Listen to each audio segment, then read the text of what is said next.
So what's up, everybody? It's me, True Star Screamer. And I know it's been a while. I'm sorry, guys. Life has been lifing, and I've just been having to be an adult. So let's overcompensate by talking about childish things. Though this is absolutely not childish. This is from Savage Crucible, Harbinger Studios, and this is easily, as of right now, this date, which is May 10th, I want to say? Yeah, May 10th. At 9:30 at this recording is currently my figure of 2026. This is Savage Crucible's Elric of Melniboné. Anyway, go look up a YouTuber. They'll tell you how to pronounce it properly. But this is Elric, who in literary history is basically the archetype of the brooding anti-hero. This guy was written by Michael Moorcock. Make all the jokes you want about the name. He worked with a band called Hawkwind. What makes Hawkwind so cool? They had a bassist named Lemmy, who basically became Motorhead. So, thanks to Elric, we have Motorhead. There you go. There's your fun fact of the night. He's already out of the package. I've had this guy for over a week. So, box isn't too much. Some cool stuff about the story, about Elric, about Stormbringer, which we will talk about. There's just a lot of awesome things, but enough about the packaging. Let's talk about the figure. I have been messing with this guy now for quite some time, and there is so much to say that I like about this figure, though I do have some criticisms because I am critical about things I spend my money on. But obviously, there is much more pros than cons on here. You get a little extra... I did order this guy from this Harbinger website. And so, one, I got the early bird pricing, which is awesome, but I also got all the early bird bonuses. One thing is you do get a random card, which in this case is talking about the Horn of Fate, which he does have on him, so that's my card on there. Plus, I got a whole lot of cool little bonus weapons, which everyone's been talking about on their stuff. I got this cool little sword here. I think this is based off the Who Man character, so I got that. And I got this awesome bloody double-edged weapon here.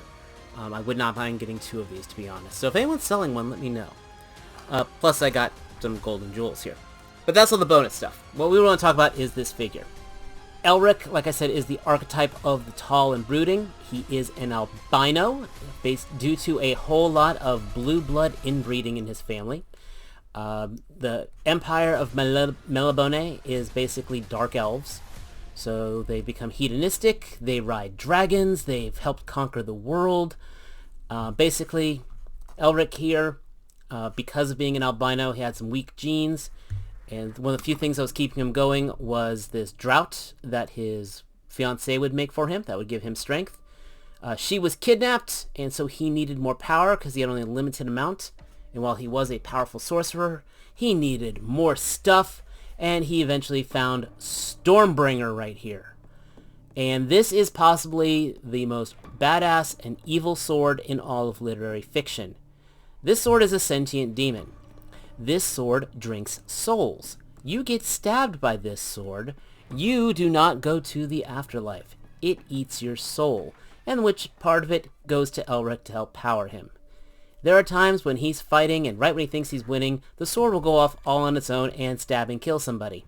So that's always fun. So that's why he is one of the first anti-heroes. Because even though he's in town, that doesn't mean good things happen. The figure itself, oh my gosh. This is how keeping things simple, yet complex. It's a flat black plastic that they then ran a dry brush over to basically pick up all the accents. And I wish more companies would do this. It's not an expensive technique, and it just brings out all this beautiful sculpt. I did that for this throne ages ago. Literally, this is just a cheap knockoff Mephisto throne that I picked off eBay for like 18 bucks at the time. And I literally dry brushed it, and that's what brought out all these skulls.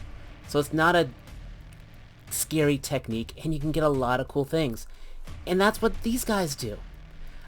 Conversely, I've got the shield on him right now, obviously one of the accessories. It's that flat black plastic, and I really think it should have gotten the dry brush technique.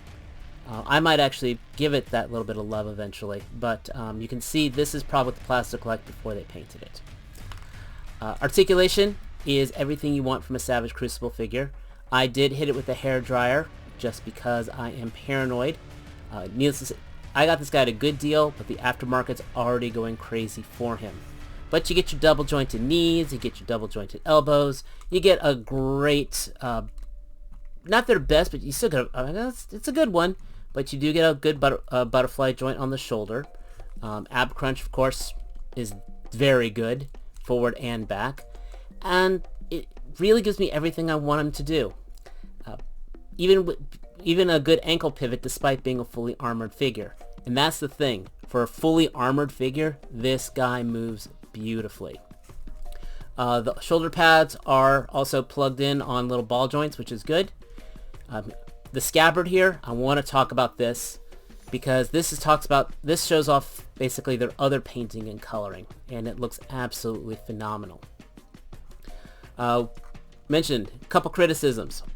The long flowing hair looks great on him, but he cannot look up because of it.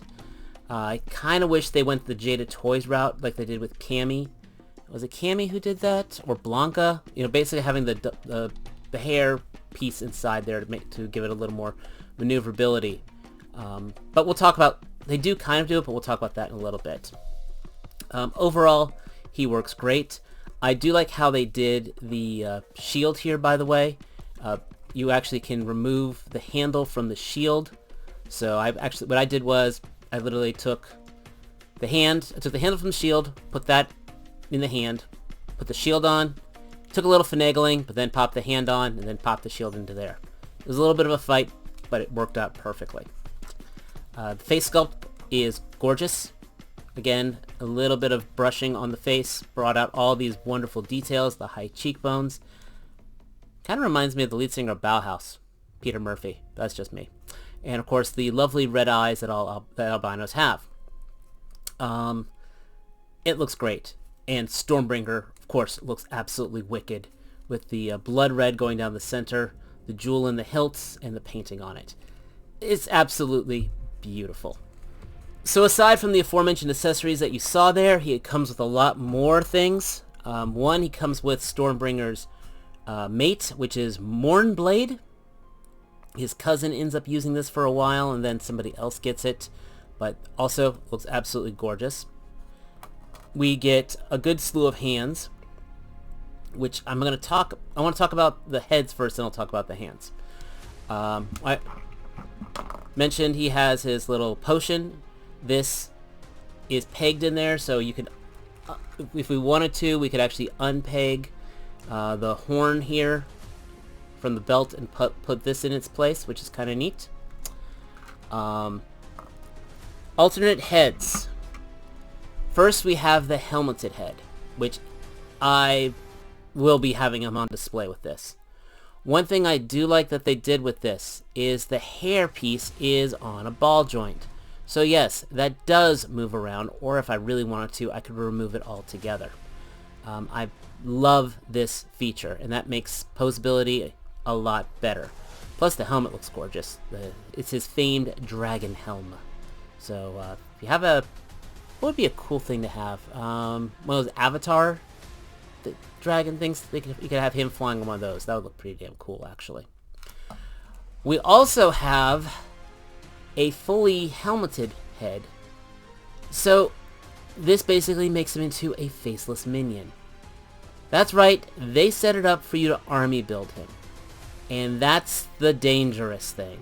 Because you could take this, take the bonus weapons that you got here, and yeah, have a whole new character altogether.